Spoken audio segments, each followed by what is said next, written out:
Hi hello welcome to Chennai academy. நீ நம்ம பார்க்க போகிறது டிஎன்பிஎஸ்சியோடைய புதுசாக ஒரு நோட்டிஃபிகேஷன். ஓகேங்களா, நிறைய பேர் எக்ஸ்பெக்ட் பண்ணியிருக்கிறது குரூப் ஃபோர் ரிசல்ட் சார் இன்னும் வரது குரூப் ஃபோர் ரிசல்ட். ஓகேங்களா, டிஎன்பிஎஸ்சி வந்து இன்ஆக்டிவேட் ஆகிடுச்சு, அதாவது கடைசி ஒரு மாதம் இருக்குது, இந்த ஒரு மாதம் கூட அவங்க ஆனுவல் பிளானர் மட்டும் தான் ரிலீஸ் பண்ணுவாங்களா அப்படின்னு சொல்லிட்டு இருந்த நிலைமையில டிஎன்பிஎஸ்சி ஒரு நோட்டிஃபிகேஷன் ரிலீஸ் பண்ணியிருக்காங்க. ஓகே, குரூப் ஃபோர் வெளியிடாதற்கு காரணம் எவ்வளவோ இருக்கலாம். ஓகேங்களா, டிசம்பர் மந்த்து சொன்னாங்களே தவிர டிசம்பர் மந்த்து நான் 2வது வாரம் 3வது வாரம் ரிலீஸ் பண்ணுறேன் அப்படின்ற மாதிரி எங்கேயுமே அனௌன்ஸ் பண்ணல. ஓகேங்களா, டிசம்பர் மந்த் அப்படி தான் சொல்லியிருக்காங்க. அப்படின்ற பட்சத்தில் நம்ம இப்போ இன்னைக்கு ஒரு நோட்டிஃபிகேஷன் வந்திருக்கு. இந்த நோட்டிஃபிகேஷனை மேக்ஸிமம் ஒரு 75% பீப்புள் எல்லாருமே அப்ளை பண்ணலாம். ஓகேங்களா, அதுக்காக இது ஒரு முக்கியமான ஒரு நோட்டிஃபிகேஷன். குரூப் 1 சர்வீஸ்ல நான் வேலைக்கு போகணும் அப்படி ஆசைப்படுறவங்க இந்த மாதிரி ஒரு செக்டாருக்குள்ளேயே வேலைக்கு போயிடும். குரூப் 1 மட்டும் தான் நமக்கு நிறைய பேருக்கு தெரியும். ஓகேங்களா, அதில் டிஎஸ்பி, டெப்டி கலெக்டர், அப்புறம் பார்த்தீங்கன்னா கமர்ஷியல் டேக்ஸ், இதை மட்டும் நீங்கள் ஃபோக்கஸ் பண்ணாதீங்க. ஓகே, வேற டிபார்ட்மெண்ட்லேயும் குரூப் 1 கேடருக்கு ஈக்குவலான போஸ்டிங்ஸ் இருக்குது. இது ஃபாரஸ்ட் டிபார்ட்மெண்ட்ல இருந்து இந்த வருஷம் வரக்கூடிய கடைசி நோட்டிஃபிகேஷன் இருக்கலாம். ஓகேங்களா, நான் டிஎன்பிஎஸ்சி இன்னொரு நோட்டிஃபிகேஷன் வெளியிட வாய்ப்பு இருக்குது. இன்னொரு 15 நாள் இருக்குது. Assistant conservator of the forest included group 1A service, முக்கியமானது. ஓகே, குரூப் 1 கேடர் தான். குரூப் 1A அதோட கொஞ்சம் கம்மி கிடையாது. குரூப் 1 கேடர் தான். Assistant conservator of forest okay forest service. Okay, டீட்டெயில்டா பார்க்கலாம். ஓகே, நோட்டிஃபிகேஷனுடைய எல்லாமே குவாலிஃபிகேஷன் எல்லாமே வேகன்சி எவ்வளவு வரும். இந்த மாதிரி டிபார்ட்மெண்டல் எக்ஸாம் பொறுத்த வரைக்கும் வேகன்சி கம்மியாக தான் வரும். நமக்கு தேவை வேகன்சி, ஒரு வேகன்சி, எனக்கான வேகன்சி, உங்களுக்கான வேகன்சி, ஒரே ஒரு வேகன்சி தான் வேணும். அப்போ நீங்க வேகன்சியை பார்க்காதீங்க, எல்லாரும் முடிஞ்சளவுக்கு அப்ளை பண்ணுங்க. இந்த இடத்துல இந்த நோட்டிஃபிகேஷன் டிஸ்ட்ரிபியூஷன் ஆஃப் வேகன்சி கொடுக்கல. ஓகேங்களா, இனிமேல் தனியாக ரிலீஸ் பண்ணலாம். ஆனால் இப்போதைக்கு டிஸ்ட்ரிபியூஷன் ஆஃப் வேகன்சி கொடுக்கல.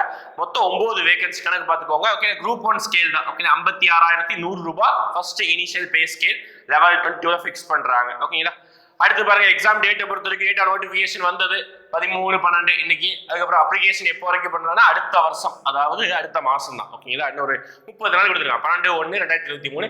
எப்போ வந்து பார்த்தீங்கன்னா டேட் ஆஃப் எக்ஸாமினேஷன் எப்போ நடக்க போகுதுன்னா ஏப்ரல் மாசம் நடக்க போகுது. ஓகேங்களா, இனிமேல் கால் ஃபார் வரக்கூடிய எல்லா எக்ஸாமுக்கும் ஏப்ரல் மே தான் எக்ஸாம். அதெல்லாம் ஞாபகம் வச்சுக்கோங்க. ஓகேங்களா, இதுவே ஒரு எக்ஸாம்பிள். ஓகே, மெயின்ஸ் 25 பிப்ரவரியோட கடைசி வீக் இருக்குது. ஓகேங்களா, அப்போ பிப்ரவரியில் எதுவும் வேற எந்த எக்ஸாம் நடக்க போகிறது கிடையாது. இனிமேல் வரக்கூடிய எக்ஸாம்ஸ் அதே மாதிரி பார்த்தீங்கன்னா அந்த குரூப் 3 அப்புறம் கம்பைன்ட் ஸ்டாட்டிஸ்டிக்கல் சர்வீஸ், இது எல்லாமே ஜனவரி மந்தே முடிஞ்சிருது. ஜனவரி 23 அந்த ரேஞ்சிலேயே முடிஞ்சது. ஓகேங்களா, ஜனவரி 28 முடியுது. ஓகேங்களா, ஜனவரி மாசம் இது, பிப்ரவரி மாசம் மெயின்ஸ், மார்ச் மாசம் எந்த விதமான சின்ன எக்ஸாம்ஸ் இருக்குது. இது ஏப்ரல் மாசம் கடைசி தூக்கிட்டு போயிடுறாங்க. அப்ப இனிமேல் அடுத்தடுத்த நோட்டிபிகேஷன் ஏதாவது வந்தாலும் அது மே, ஜூன், ஜூலை தான் எக்ஸாம். ஓகேங்களா, அப்ப ஒரு 6 மாசங்கள் டைம் இருக்குது. அதுக்கேற்ற மாதிரி படிச்சுக்கோங்க. ஓகேங்களா, அப்ப 30/4/2023 இது ஸ்டேஜ் 3 ஸ்டேஜ் இருக்கு. ப்ரிலிம்ஸ், அதுக்கப்புறம் மெயின்ஸ், அப்புறம் பார்த்தீங்கன்னா இன்டர்வியூ. ஓகேங்களா, ப்ரிலிம்ஸ் ஸ்டேஜ் சொல்லிட்டாங்க. மெயின்ஸ் ஆஃப்டர் த எக்ஸாமினேஷனுக்கு அப்புறம் தான் லேட்டரா தான் அனௌன்ஸ் பண்ணுவாங்க. ஓகேங்களா, அடுத்து எக்ஸாம் ஸ்கீம் பார்க்கலாமா? எஸ், ஏஜ் பொறுத்த வரைக்கும் மினிமம் 21 இருக்கணும். மேக்ஸிமம் ஓசி கேட்டகரிக்கு 34, எஸ்சி, எஸ்டி, பிசி, எம்பிசி எல்லாருக்குமே 39 வரைக்கும் அவங்க அப்ளை பண்ணிக்கலாம். ஓகேங்களா, கொஞ்சம் ஏஜ் ரிலாக்ஸேஷன் அதிகமாக தான் இருக்கும் இந்த மாதிரி எக்ஸாமுக்கு. எஸ், மெயினா எஜுகேஷன் குவாலிஃபிகேஷன் தான் நிறைய பேருக்கு கொஞ்சம் யோசிக்க வேண்டியதாக இருக்கும். ஓகேங்களா, ஆனால் அதிகபட்சம் நான் சொன்ன மாதிரி 75% ஆஃப் த பீப்புள் அப்ளை பண்ணலாம் இந்த எக்ஸாமுக்கு. ஓகே, எஜுகேஷன் குவாலிஃபிகேஷனை பொறுத்த வரைக்கும் இந்த மாதிரி பாருங்க, பிஎஸ்சியில் botany, zoology, forestry, physics, chemistry, mathematics, statistic, geology, agriculture, horticulture, இந்த மாதிரி எல்லா டிகிரி பிஎஸ்சி சம்பந்தமான எல்லா டிகிரியும் அப்ளை பண்ணலாம். ஓகேங்களா, இது வரைக்கும் பிஎஸ்சி தான் சொல்லுவாங்க இந்த டிகிரி எல்லாமே.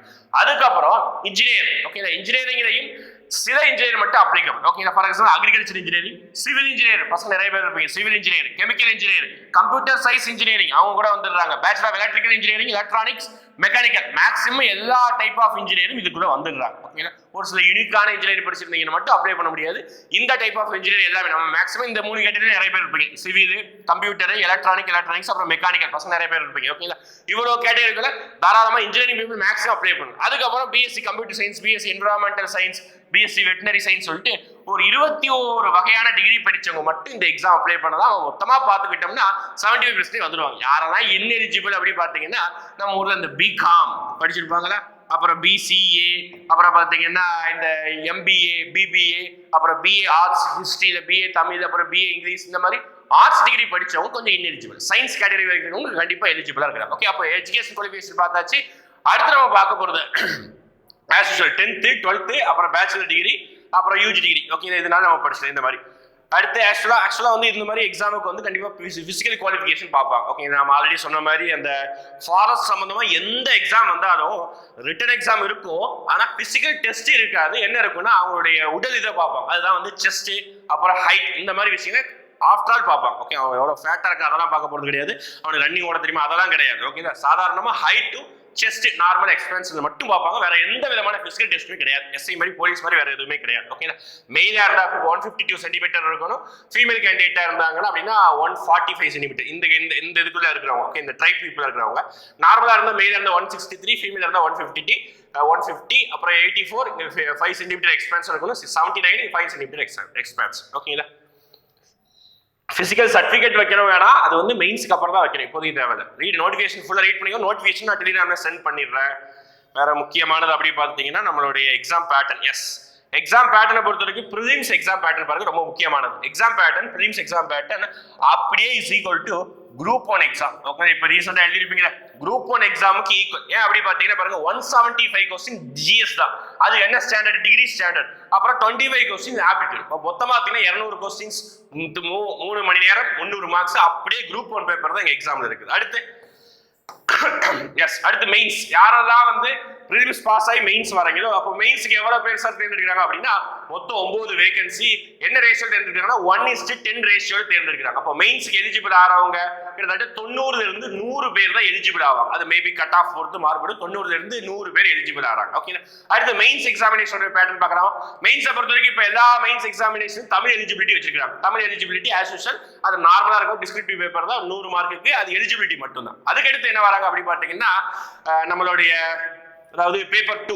பேப்பர் 2 பொறுத்த வரைக்கும் ஜெனரல் ஸ்டடிஸ். குரூப் 1ல என்ன பேப்பர் இருக்குமோ எல்லாத்தையும் ஒரே பேப்பர்ல வச்சிருப்பாங்க. ஓகே, ஹிஸ்டரி நான் சிலபஸ் காமிச்சிரேன். ஹிஸ்டரி, ஜியோகிராஃபி, பாலிட்டி, எக்கனாமிக்ஸ் எல்லாமே வந்துடும். நெக்ஸ்ட் 3 ஹவர்ஸ் 2 மணி நேரம். அடுத்து ஜெனரல் இங்கிலீஷ் இருக்குது. ஓகேங்களா, அடுத்து ஜெனரல் இங்கிலீஷ் 3 ஹவர்ஸ். ஓகேங்களா, அது ஒரு 100 மார்க் இருக்குது. அடுத்து ஆப்ஷனல் சப்ஜெக்ட் இது 1, 2 ஒரு ஆப்ஷனல் சப்ஜெக்ட் 300 மார்க் டோட்டலா ஆட் பண்ணோம்னா இன்டர்வியூ ஒரு 120 மார்க், மொத்தமா 1020 மார்க். இந்த இது மட்டும் தான் எலிஜிபிள் டெஸ்ட் சேர்க்க மாட்டாங்க. ஓகேங்களா, இதுல நான் ஆப்ஷனல் சப்ஜெக்ட் என்னன்னா நான் சொல்லிடுறேன். மினிமம் கேட்டகரி வந்து ஒரு 306 மார்க் எடுக்கணும். ஓகேங்களா, இதுலதான் ஒரு காம்படிஷன் இருக்க போகுது. அடுத்து இந்த ஆப்ஷனல் சப்ஜெக்ட் மட்டும் பாருங்க. இதுக்கு காமன் சிலபஸ், இதுக்கும் காமன் சிலபஸ். இந்த 2 ஆப்ஷனல் சப்ஜெக்ட் நான் காமிச்சிடுறேன். ஓகே, ஆப்ஷனல் சப்ஜெக்ட் மட்டும் பாருங்க.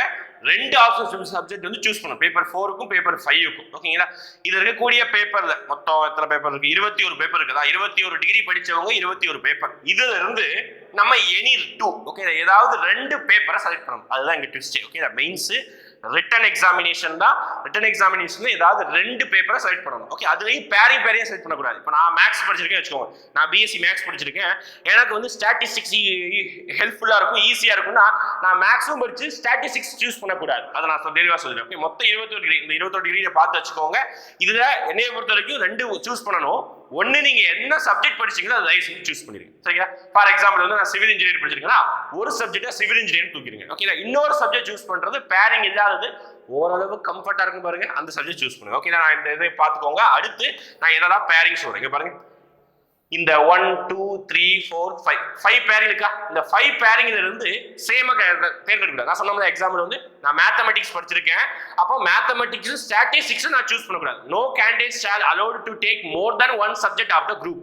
இப்போ நான் மேத்ஸ் சூஸ் பண்ணோம்னா மீதி இந்த 4 குரூப்ல இருந்து ஏதாவது ஒன்று தான் சூஸ் பண்ணணும். புரியுதா? ஃபார் எக்ஸாம்பிள் நான் சொன்னேன் சிவில் இன்ஜினியர் எங்க இருக்குது? சிவில் இன்ஜினியர் கேட்டகரி இல்ல. சிவில் இன்ஜினியர் சூஸ் பண்ணிட்டு வேற ஏதாவது எல்லா டைப் ஆஃப் இன்ஜினியரிங் இதுல வந்துருது. ஓகேங்களா, இன்ஜினியரிங் சூஸ் பண்ணிட்டு வேற ஏதாவது கேட்டகரி நீங்க வந்துடும். ஓகேங்களா, இந்த மாதிரி தான் ஆக்சுவலா வந்து நீங்க சூஸ் பண்ணிக்கணும். ஓகேங்களா, அதுக்கப்புறம் தமிழ் எழுதலாமா இங்கிலீஷ் எழுதலாமா டவுட் இருக்கும். எந்த லாங்குவேஜ்னா நீங்க எழுதிக்கலாம். ஓகேங்களா, அதிகபட்சம் நம்ம எல்லாருமே இந்த டிகிரி படிச்சவங்க இங்கிலீஷ் தான் படிச்சிருப்போம். மேபி தமிழை படிச்சா தமிழ் ஃபுல்லா பேப்பரையும் தமிழே எழுதணும். 5 பேப்பரையும் தமிழ்லேயே எழுதணும். ஓகேங்களா, ஒரு பேப்பரை தமிழ் எழுதிட்டு இன்னொரு பேப்பர் இங்கிலீஷ் எழுதக்கூடாது. அதுதான். ஓகே, அதுதான் இங்க சொல்லியிருப்பாங்க இன்ஸ்ட்ரக்ஷன்ல. எலிஜிபிலிட்டி பேப்பரை வந்து ஸ்கோர் பண்ண மாட்டாங்க. ஓகே, எக்ஸாம் பேட்டர்ன் பார்த்துருப்பீங்க. அடுத்து சிலபஸ் பார்த்துருவாங்களா? எஸ், சிலபஸ் ப்ரிலிம்ஸ் சிலபஸ் பொறுத்த வரைக்கும் சொல்லிட்டேன். 10 யூனிட் அப்படியே குரூப் 1 எக்ஸாம். அதுக்கு சிலபஸ் தேவையே நம்ம எல்லாம் படிச்சுட்டு தான் இருக்கோம். ஓகே, யூனிட் 1ல இருந்து ஒரு 10 யூனிட் வரைக்கும் இருக்குது. அதுக்கு அடுத்து பார்த்துட்டீங்கன்னா மெயின்ஸ்ல தமிழ் எலிஜிபிலிட்டிக்கு குரூப் 2 மெயின்ஸ் எழுதுறவங்களோட தமிழ் எலிஜிபிலிட்டி பேப்பர் அப்படியே வரப்போகுது. ஓகேங்களா, வேற எதுவுமே இல்லை. சுருக்கி வரைதல், பொருளுணர்ந்தெழுதல், தொடர்பான கட்டுரைகள், கடிதம் வரைதல், அவ்வளவுதான். ஓகே, அதுக்கப்புறம் பாடத்திட்டம் இங்கே இருக்குது. இது வந்து பேப்பர் 1க்கு தான், அது எலிஜிபிலிட்டி டெஸ்ட் தான். அடுத்து வாங்க. ஓகேங்களா, அதாவது பேப்பர் 2 மெயின்ஸ் எக்ஸாமினேஷன் சொன்னோம்ல, குரூப் 1 இருக்கக்கூடிய எல்லா சிலபஸ் வந்துடும். ஓகே, இந்த எல்லா பேப்பர் வச்சு நீங்க எக்ஸாம் எழுத போறீங்க. யூனிட் 1ல history, science and technology, polity, அப்புறம் வந்து India versus foreign nation, Indian geography, current affairs எல்லாமே வந்துடும். ஆனால் எல்லாத்தையும் நீ டிஸ்கிரிப்ஷனா எழுதும், அவ்வளோ, வேற எதுவுமே கிடையாது. ஹிஸ்ட்ரி படிச்சிருப்போம், பாலிட்டி படிச்சிருப்போம், ஜியோகிராஃபி படிச்சிருப்போம், எல்லாத்தையும் நம்ம ரிட்டனா எழுத போறோம், வேற எதுவுமே கிடையாது. இதுதான் ஆக்சுவலா வந்து சிலபஸ் பார்த்துக்கோங்க. அதுக்கப்புறம் வந்து பார்த்தீங்கன்னா ஜென்ரல் இங்கிலீஷை பொறுத்த வரைக்கும் தமிழ் மீடியம் பசங்க படிச்சீங்க கொஞ்சம் கஷ்டமா இருக்கலாம், ஆனால் கொஞ்சம் ப்ராக்டிஸ் பண்ணிக்கலாம், ஒன்றும் கஷ்டம் கிடையாது. ஓகே, நார்மலாக என்ன இருக்குது, காம்ப்ரிஹென்ஷன், அப்புறம் வந்து uses of verbs, articles, prepositions, அப்புறம் வொக்காபுலரி, அப்புறம் பார்த்தீங்கன்னா letter writing, precis writing, essay writing, இவ்வளோ தான் இருக்குது. ஓகே, ஒரு மாடல் கொஸ்டின்ஸ் இருந்தால் கூட நான் அப்புறமா வந்து உங்களுக்கு வீடியோவில் எக்ஸ்பிளைன் பண்ணுறேன். இது நார்மலாக இருக்கக்கூடிய பேப்பர் தான். ஓகேங்களா, அதுக்கடுத்து நம்ம ஆப்ஷன் சப்ஜெக்ட், இங்கே என்ன ஆப்ஷன் சப்ஜெக்ட் யூஸ் பண்ணுறீங்களோ அதுக்கு தனித்தனியான சிலபஸ் இருக்கும். ஓகேங்களா, ஃபார் எக்ஸாம்பிள் நான் என்ன காமிக்கிறேன், சுவாலஜி அப்படின்னா நீங்க என்ன டிகிரி படிச்சீங்கன்னா அந்த டிகிரி சிலபஸ் எல்லாமே இதுல இருக்கும். ஓகேங்களா, பார்த்துக்கோங்க. இதுதான் சிலபஸ். நான் பிடிஎஃப் உங்களுக்கு வந்து நான் டெலிகிராம்ல சென்ட் பண்ணிடுறேன், பிடிஎஃப் பார்த்துக்கோங்க. ஓகேங்களா, எஸ், கடைசி நம்ம நோட்டிஃபிகேஷன்ல 10:30 டேட் கொடுத்துருப்பாங்க.